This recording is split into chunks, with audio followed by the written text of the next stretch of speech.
Bonsoir et bienvenue à cette édition sur ESAE TV, le sommaire.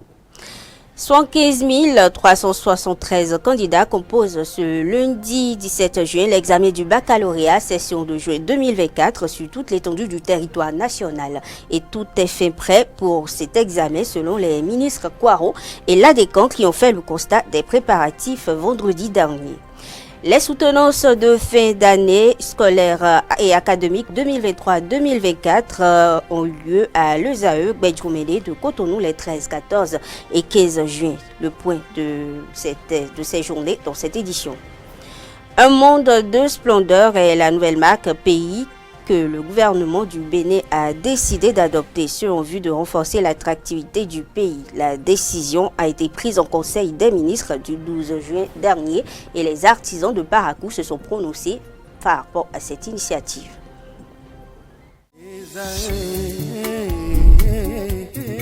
L'École supérieure d'administration, d'économie, de journalisme et des métiers de l'audiovisuel ESAE offre de nouveaux challenges pour l'année universitaire 2023-2024. Étudiantes et étudiants, parents d'élèves nouveaux bacheliers, ESAE, c'est la garantie d'une formation de qualité à des conditions très avantageuses. À Gbedjoumene, à Papa, à Bomekalavi et Parakou, inscrivez-vous en administration générale, administration du travail et de la sécurité sociale, trésor et finances publiques, impôts, diplomatie et relations internationales, journalisme et métiers de l'audiovisuel, gestion des marchés publics, planification et développement local, sciences économiques, sciences juridiques et toutes les filières des sciences de gestion. ESAE vous offre des bourses, demi-bourses et de réductions pour les premières inscriptions dans toutes ces filières. Waouh! En licence 1, 2 et 3 et en master, bénéficiez jusqu'à 50% de réduction sur tous nos sites. N'est-ce pas génial? Infoline. ESAE Gbedjoumene, 3e rue à droite en quittant le carrefour Le Jador pour la BIBE Jéricho ou au plus 229 90 93 65 21 98 98 14 00 à Kpakpa au plus 229 52 88 33 33 à Bomekalavi au plus 229 52 88 44 44 Parakou au plus 229 52 46 12 12.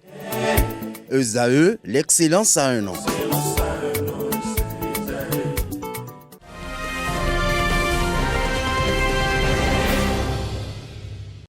Bonsoir, le ministre des enseignements secondaires, techniques et de la formation professionnelle, Ilchabi Kouaro, et sa collègue en charge de l'enseignement supérieur, Yaïla Dekan, se sont rendus à l'office du baccalauréat le vendredi 14 juin dernier. L'objectif de leur descente était de prendre connaissance du niveau des préparatifs de l'examen du baccalauréat 2024.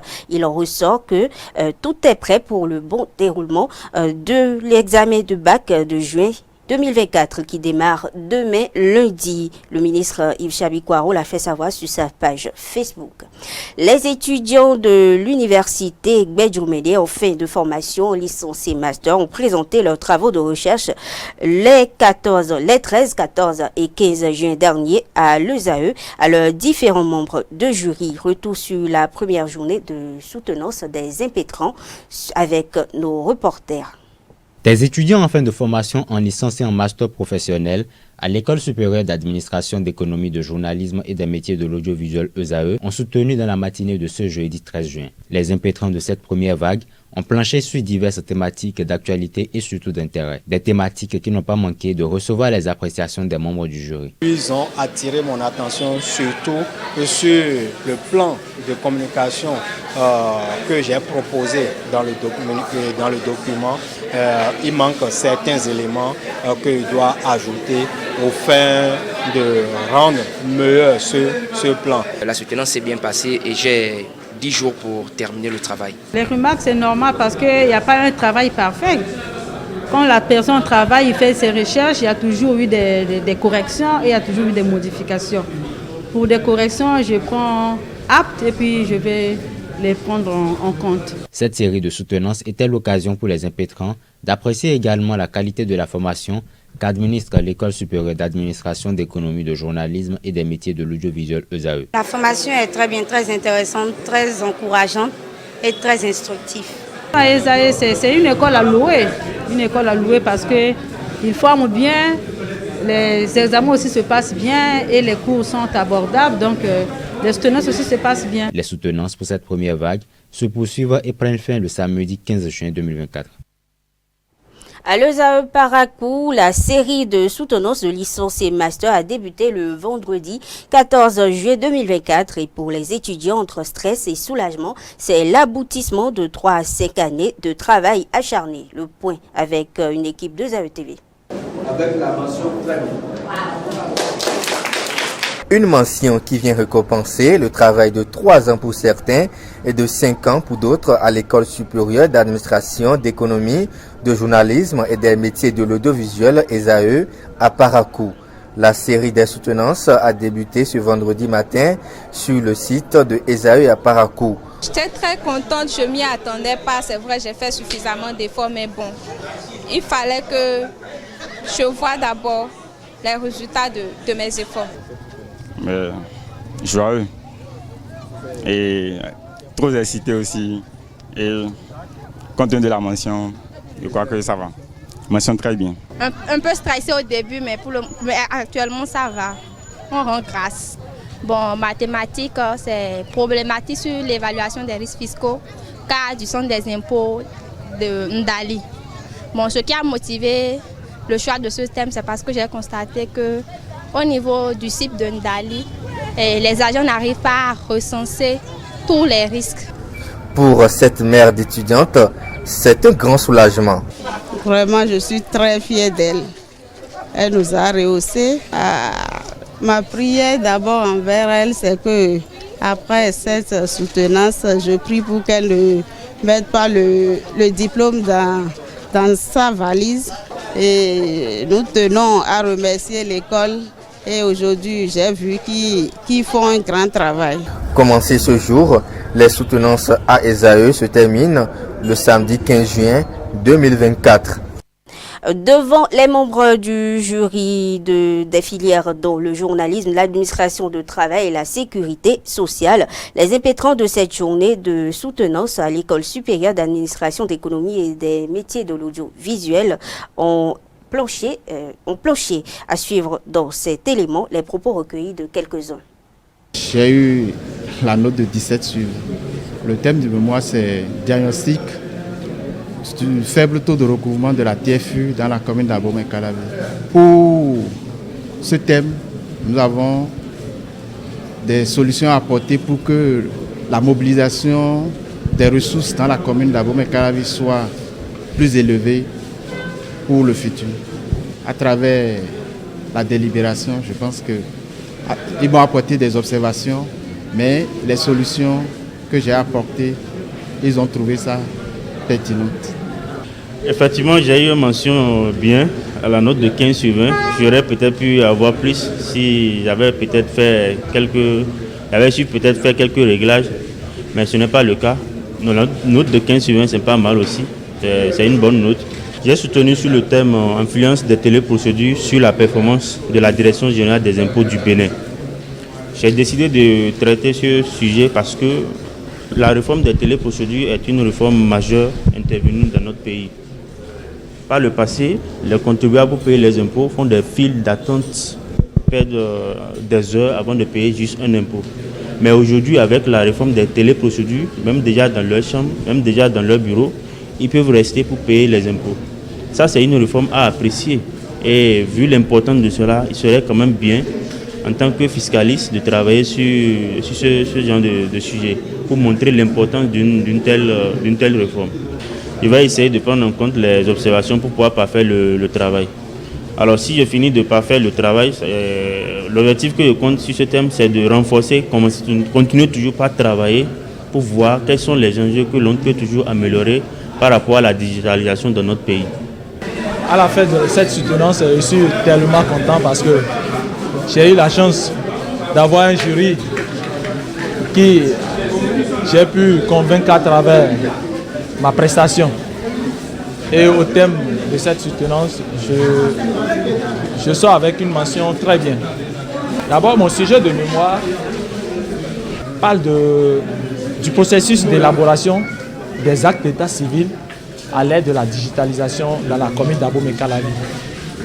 À travers ce sujet, j'ai voulu contribuer à l'amélioration du processus d'élaboration des actes d'état civil à l'aide de la digitalisation, tout en faisant d'abord sortir les causes des dysfonctionnements dans les traitements des actes d'état civil par les agents de la commune. J'ai choisi ce thème parce que d'abord, je suis un habitant de la commune. Je suis de la commune d'Abomey-Calavi et j'ai eu à faire mes stages à la mairie d'Abomey-Calavi. Compte tenu de l'affluence des usagers au niveau du service d'état civil, j'ai pu noter quelques irrégularités.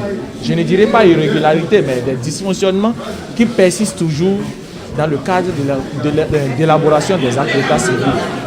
Mon thème s'intitule « La reddition des comptes de gestion des collectivités locales à bonne date ». Comme problème spécifique, déjà, on a eu à identifier le retard dans l'établissement des comptes de gestion. Ensuite vient l'insuffisance du contrôle des comptes de gestion. Et enfin, l'affectation de la qualité des analyses fournies. Déjà, on a eu à apporter différentes solutions à l'endroit des différents acteurs concernés par ce thème. Il y a par exemple des solutions apportées au niveau des trésoriers communaux. Déjà, c'est de revoir le contrôle, effectuer plus de contrôle sur le compte produit pour que les comptes déposés en fin de gestion, en fin d'exercice, ne soient pas des comptes avec des erreurs. Bon, comme tout être humain, personne ne fait un travail parfait.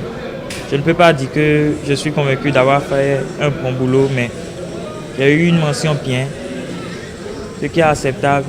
Et le mieux à faire, c'est de revoir mon travail. C'était pas mal, mais j'espérais plus que ça. Le sujet de mon mémoire est contribution à un meilleur rendement de la taxe foncière unique au CIP 1 d'Abomey-Calavi. Et le problème à résoudre est d'optimiser le rendement de la taxe foncière unique au centre des impôts des petites entreprises de la taxe foncière unique au CIP 1 d'Abomey-Calavi. On a débuté et les jurys ont apporté des corrections qu'on va mettre en pratique pour la correction du document. La non-distribution des avis de mise en recouvrement à bonne date est due à l'insuffisance du personnel qualifié pour gérer la distribution et le recouvrement des taxes foncières uniques au CIP 1 d'Abomey-Calavi. Et de deux, nous avons l'incivisme fiscal qui est dû à une mauvaise gestion des enquêtes fiscales de façon régulière. La communauté musulmane célèbre ce dimanche l'Aïd el-Kébir, encore appelé la fête de la Tabaski. Cette célébration est une recommandation du livre de l'islam et se commémore chaque année. Le sens et la portée de cette célébration avec Fatiou Tidjani, imam de la mosquée centrale d'Angoula-Blogodan, au micro de EZAE TV. En islam, Dieu a décrété pour nous deux fêtes importantes, à savoir la fête de Eid el-Fitr, qu'on connaît sous le nom de la fête de Ramadan. Et la deuxième fête, c'est la fête de la Tabaski, qu'on connaît sous le nom de Eid al-Adha. Ces deux fêtes sont liées à des actes d'adoration. Cette fête-ci dont nous parlons, qui est la fête de la Tabaski, est liée aussi à l'un des piliers de l'islam, qui est le 5e pilier, qu'on appelle le pilier du pèlerinage, le Hajj, le fait de voyager sur la Mecque rien que pour l'adoration d'Allah. Alors, les 10 premiers jours du mois de Zulhijjah, qui est le 12e mois de l'année lunaire, le dernier mois de l'année lunaire, c'est au cours de ces 10 jours-là que se passent les œuvres du pèlerinage. C'est vrai qu'il y a des actes qui commencent avant, mais tout est concentré au niveau de ces 10 jours. Et précisément le 9e jour, qui est le jour de Arafat. Alors, si les musulmans doivent fêter la Tabaski, c'est juste après que les pèlerins aient accompli leur mission totalement comme cela se doit à la Mecque, le 9e jour, qui est le jour de Arafat. Et le 10e jour, nous fêtons la Tabaski. Donc, c'est une fête qui est liée au 5e pilier de l'islam, qui est le pèlerinage, et qui nous permet de commémorer aussi la promesse d'Abraham qu'il a eu à faire à son Seigneur, soi-disant que Dieu lui donne d'enfants. Il a réclamé d'enfants à Dieu, malgré son âge, Dieu lui a accordé l'enfant, alors qu'il avait promis que lorsque Dieu va lui donner cet enfant, il va prendre cet enfant pour l'adorer encore et pour se rapprocher de lui. Les jours passant, Abraham a eu le temps d'oublier sa promesse comme tout être humain. Alors Dieu le lui a rappelé à travers des songes. Mais lorsque il s'est rappelé à travers les songes, il a appelé son fils et lui a dit, « Mon fils, je viens de voir telle chose en songe et c'est une promesse que j'avais eu à faire à mon Seigneur par rapport à toi. » Alors son fils lui dit, « Il n'y a pas de problème. Accomplis la volonté de ton Seigneur. Par la grâce de Dieu, je serai parmi les endurants, je serai parmi les patients. » Alors son fils l'a encouragé à honorer sa promesse qu'il a eu à faire à Dieu.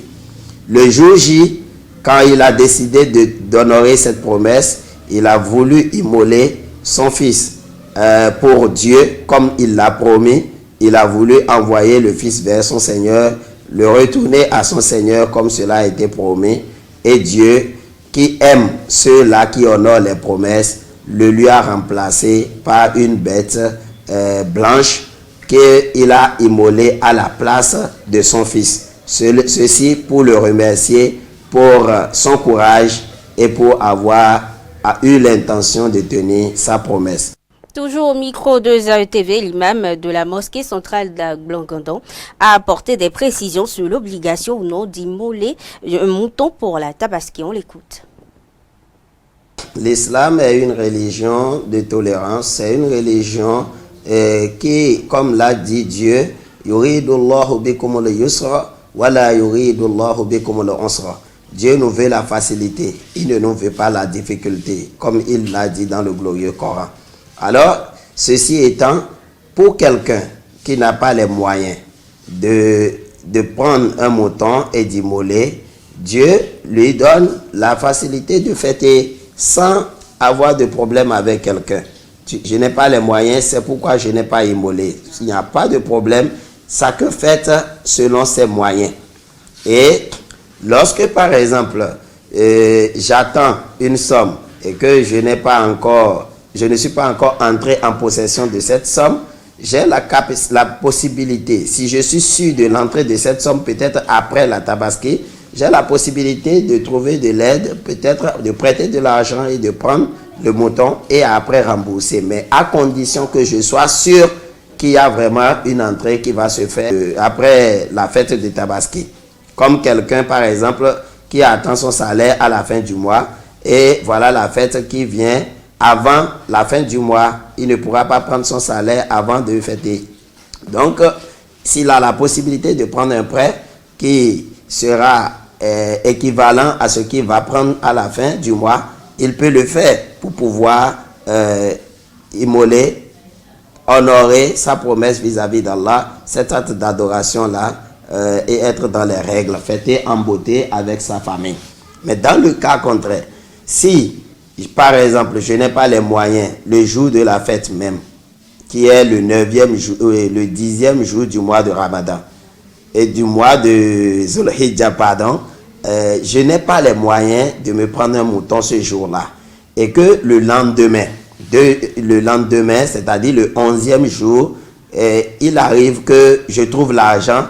Dieu nous a donné la possibilité encore d'immoler le mouton le 11e jour. Ça veut dire que c'est encore valable le 11e jour, c'est-à-dire le lendemain.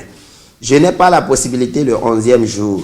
C'est le 12e jour que, par chance, j'ai obtenu quelque chose qui peut me permettre d'aller honorer cette promesse-là d'Allah. Ça, je peux encore le faire le 12e jour. Même le 13e jour, jusqu'au 13e jour, c'est encore possible. Ça veut dire 3 jours encore après le 10e jour du mois de Zulhijjah, je peux toutefois immoler mon mouton pour le sacrifice d'Allah comme cela se doit. Le Conseil des ministres, en sa séance du 12 juin dernier, a décidé de l'adoption de la marque Pays du Bénin intitulée Un monde de splendeur. Cette option du gouvernement s'inscrit dans la modernité et ambitionne en sanctuer la valorisation de nombreux sites et patrimoines touristiques du pays. Les artisans de Parakou ont livré leurs appréciations vis-à-vis de cette initiative au micro de E-Télé Bénin. Je salue l'effort, le courage des autorités pour cette décision-là, parce que, ça va mettre plus d'artisans en compétition, ça va mettre plus d'artisans au travail, et ça va faire vendre le pays, même hors du Bénin. Nous n'avons pas de l'or au Bénin, nous n'avons pas de l'uranium, nous n'avons pas de pétrole. Ce que nous avons, c'est notre port. En dehors de notre port, c'est ce qu'on sait faire. Donc c'est ce que nous avons à vendre de plus, notre culture, notre savoir-faire. Tous ceux qui viendront ici sauront qu'au Bénin, on consomme ce qui est localement fait. Et mieux, ceux qui vont venir seront attirés par déjà ce que nous-mêmes nous consommons et ils auront de la fierté, ou je dirais même de la facilité à consommer ce que nous-mêmes béninois, nous fabriquons et nous consommons. Le chiffre d'affaires des artisans va croître davantage. Ça veut dire que chaque artisan, dans son unité de production, va mieux respirer parce qu'il va mieux gagner par ce qu'il va faire. C'est depuis 2010 que nous sommes en train de battre pour ce point-là. Parce que nous aimons, en tant que citoyens béninois, nous aimons plus ce qui vient de l'extérieur que ce qui est consommé chez nous. En 2010-2011, nous avons fait beaucoup de sondages dans le pays, mais on dit les choses qui viennent de l'extérieur sont quoi? Sont moins chères que les choses qui sont à l'intérieur. Maintenant, on va travailler sur ça pour pouvoir améliorer ça. Le développement passe par là. Il faut qu'on puisse faire la promotion de chez nous, de ce que nous consommons. Je pense que c'est une très bonne chose. Il faut faire la promotion. Il faut encourager les gens à consommer localement. Et de tout dépend de la politique du gouvernement. Désormais, cela va faire connaître le pays. Partout où tu vas passer, comme pour moi, on est même déjà en retard. Si maintenant les autorités prennent cette décision-là, c'est bon. Cela va faire connaître le pays un peu partout dans le monde. Et dans tous les plans également, si la marque béninoise peut être vue, c'est bon. Parce que ça va redynamiser l'économie nationale. Il y aura le main-d'œuvre parce que la majorité des ouvriers qui ont la qualité et la compétence, s'ils sont béninois, je pense qu'ils doivent être utilisés d'abord avant de chercher encore la compétence est sérieuse. Et il y aura du travail. Le Bénin et l'Arabie Saoudite disposent désormais d'un mémorandum d'entente de coopération pour la promotion des investissements directs. Le ministre des Affaires étrangères de la coopération du Bénin, Olusegun Adiadi Bakari, et le vice-ministre saoudien de l'investissement, Ibrahim Al-Moubarak, ont procédé lundi 10 juin dernier à la signature d'un document. Ce document historique, ouvre la voie à la collaboration accumulée entre les deux États dans le domaine des investissements directs et il vise à promouvoir les investissements bilatéraux tout en respectant les cadres législatifs de chaque pays. Retour sur la cérémonie de signature avec l'ORTB. Nouvel acte de renforcement de l'axe Riyad-Cotonou, un mémorandum d'entente pour la promotion des investissements directs. Voilà qui scelle davantage l'engagement mutuel entre le Royaume d'Arabie Saoudite et la République du Bénin. Un accord qui promet des échanges faciles en termes économiques et commerciaux entre deux nations décidées à faire ensemble et sereinement le chemin vers un horizon radieux. Le président Patrice Talon et le prince Mohammed Ben Salman partagent la même vision, monde multilatéral dans lequel l'Arabie Saoudite a un rôle essentiel à jouer pour la stabilité du monde, mais aussi pour le bon fonctionnement des institutions internationales. Nous espérons que dans les semaines, mois à venir, vous aurez l'occasion de revenir encore ici, accompagner des investisseurs saoudiens, mais aussi pour votre propre plaisir, parce que nous voulons que le Bénin devienne ce partenaire fiable de l'Arabie Saoudite sur le continent africain. Entre autres actions qui constituent des signaux forts, les nombreuses descentes de délégations saoudiennes sur Cotonou ces dernières années, le déplacement de Patrice Talon à Riyad, les accords de prêt, dont 2 l'an dernier pour un montant global de 36 milliards de francs CFA à l'occasion du premier sommet Arabie Saoudite-Afrique tenu à Riyad. En terre béninoise, la délégation saoudienne est conduite par le vice-ministre de l'investissement de l'Arabie Saoudite qui se montre enthousiaste et ravi d'être au Bénin. Les élus communaux, les élus municipaux de la mairie de Cotonou ont eu une assise avec le directeur général du port autonome de Cotonou le jeudi 13 juin dernier. C'était l'occasion de présenter les motivations et avantages du partenariat entre la mairie de Cotonou et le PAC. Reportage signé EZAE TV. Un développement collectif, c'est la raison du partenariat entre la mairie de Cotonou et le port autonome de Cotonou. Le conseil municipal de la ville a tenu une séance avec le directeur général du port autonome de Cotonou pour comprendre les différents enjeux. Une assise précédée déjà de plusieurs contacts. J'avais très heureusement accueilli le conseil de supervision de la mairie de Cotonou le 23 avril 2024. Le 4 juillet 2024, j'ai reçu en audience un expert du port autonome d'Anvers, un expert de la BEL, en présence de vos collaborateurs pour présenter le cadrage du partenariat entre la ville de Cotonou et le port. Je voudrais sincèrement remercier aux collaborateurs. Du 4 au 5 juillet 2024, les collaborateurs, l'expert du port d'Anvers et notre administration ont défini les idées de projet et visible au partenariat entre nous sur la base de l'agenda 2030 de l'Association internationale des plus ports. Ce lien désormais noué va permettre la bonne collaboration entre toutes les parties impliquées. On va vraiment faire attention, à mon avis, pour que toutes les activités que le port fait, il n'y a pas des impacts négatifs sur la ville. Alors on veut être là pour assurer que le port est vraiment un ajout pour la ville directement et que toutes les activités portuaires, les projets qu'on fait donnent aussi des avantages pour la ville. Ce partenariat entre la ville de Cotonou et le port autonome de Cotonou, impliquant la coopération ENABEL, a pour vision de s'élargir à la ville d'Anvers. Il permettra également à la ville de Cotonou d'intégrer l'association des villes-ports.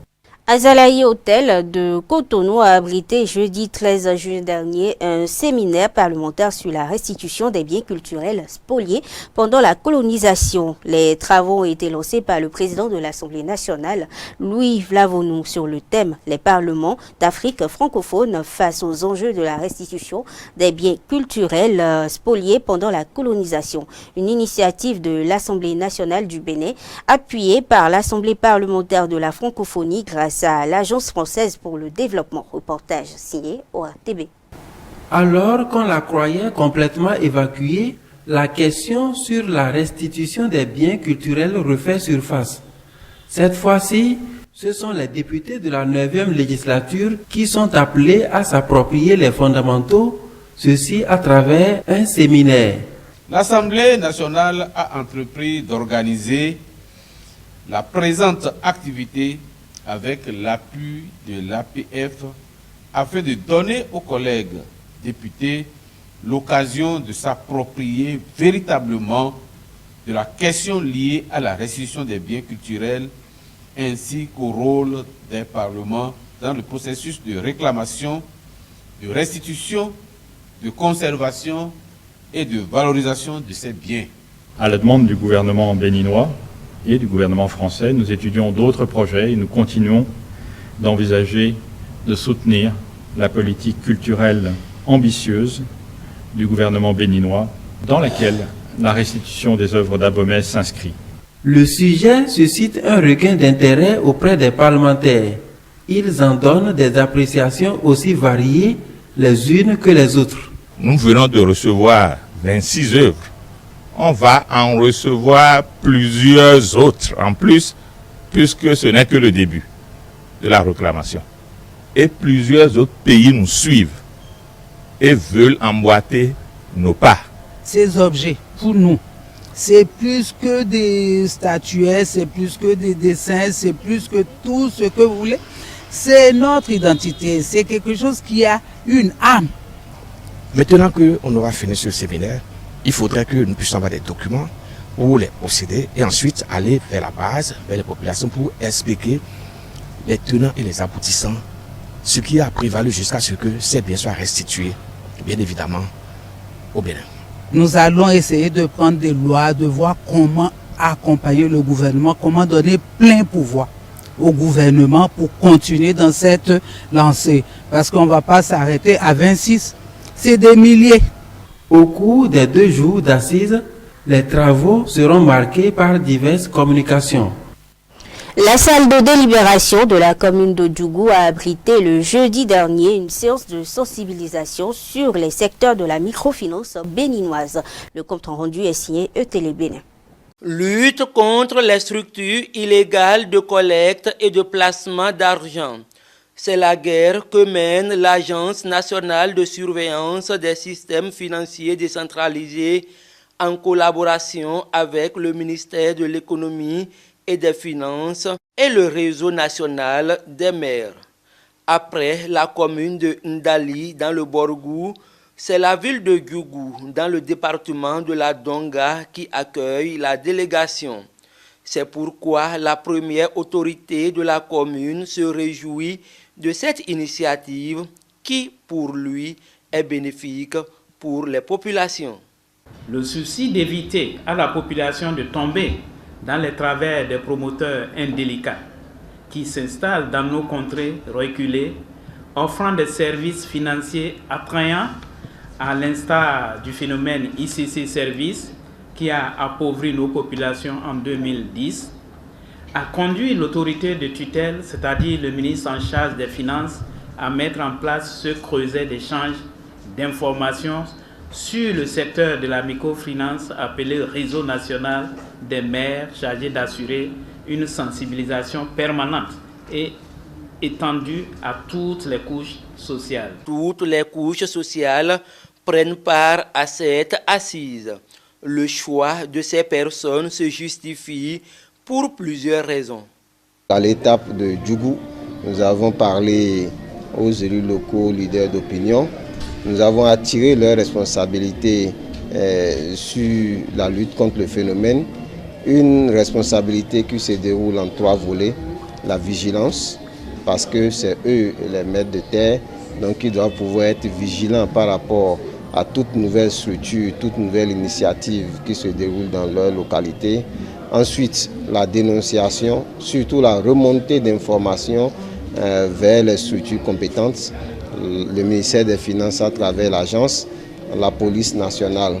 Et nous avons enfin souhaité qu'ils puissent renforcer également la sensibilisation.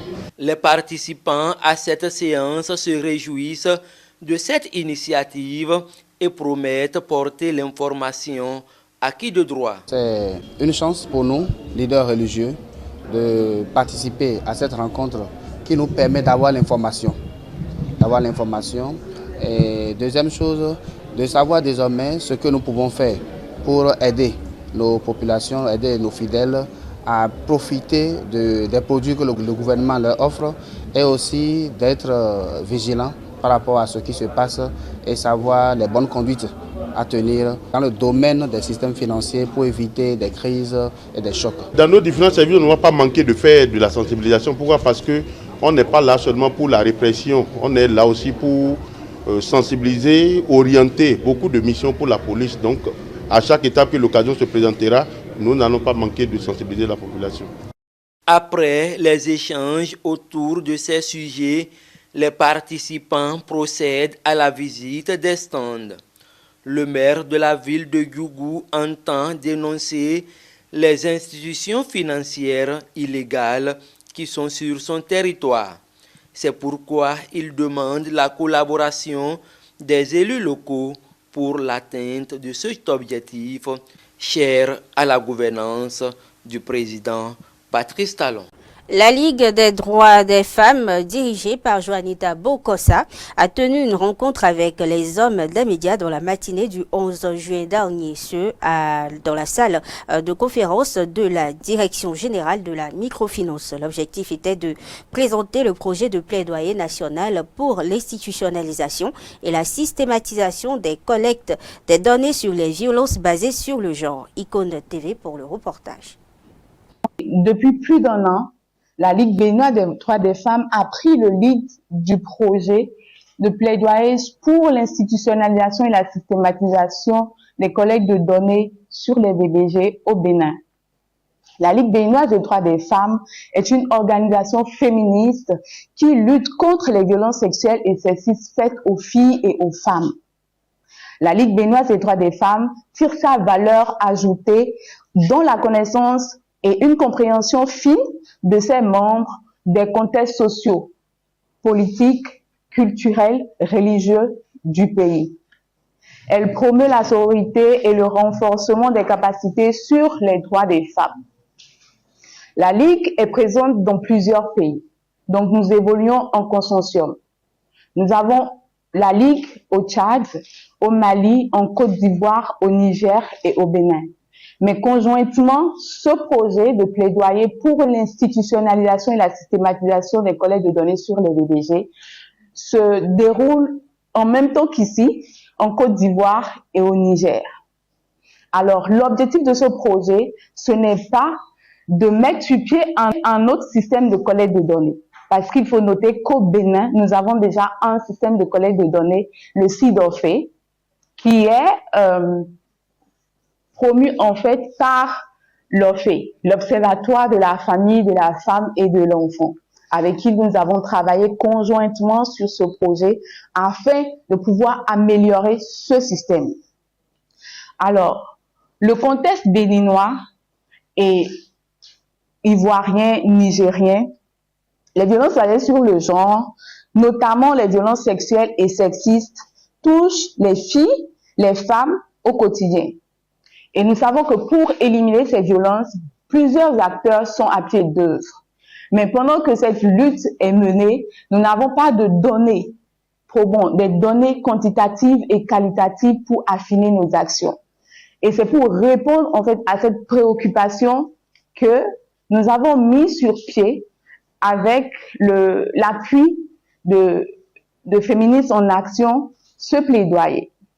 L'objectif de ce plaidoyer est d'influencer les pouvoirs publics d'ici l'année prochaine afin qu'une ligne budgétaire soit mise dans les lois des finances afin que nous puissions améliorer le système déjà existant. Parce que quoi qu'on dise, pour améliorer ce système, c'est beaucoup de travail. Et pour le faire, il faut un financement. Ce samedi 15 juin 2024, quelques heures avant la fête d'Aïd el-Kébir, le jour de Arafat, une délégation conduite par l'ambassadeur du Bénin près l'Arabie Saoudite et la représentante personnelle du chef de l'État est allée rendre visite aux pèlerins béninois. C'est pour s'enquérir des conditions, mais aussi des dispositions dans lesquelles les compatriotes béninois passent leur séjour à la Mecque. Prenant la parole, Adam Bakoudou, ambassadeur du Bénin en Arabie Saoudite, a exhorté les pèlerins béninois à respecter les règles non seulement établis dans le pays, mais aussi ceux allant dans le cadre du bon déroulement du Hadji. Néanmoins, ils sont conscients que tout n'est pas rose pour les pèlerins et cette visite permettra de corriger les imperfections en vue d'améliorer le Hadji de l'année prochaine, a-t-il confié.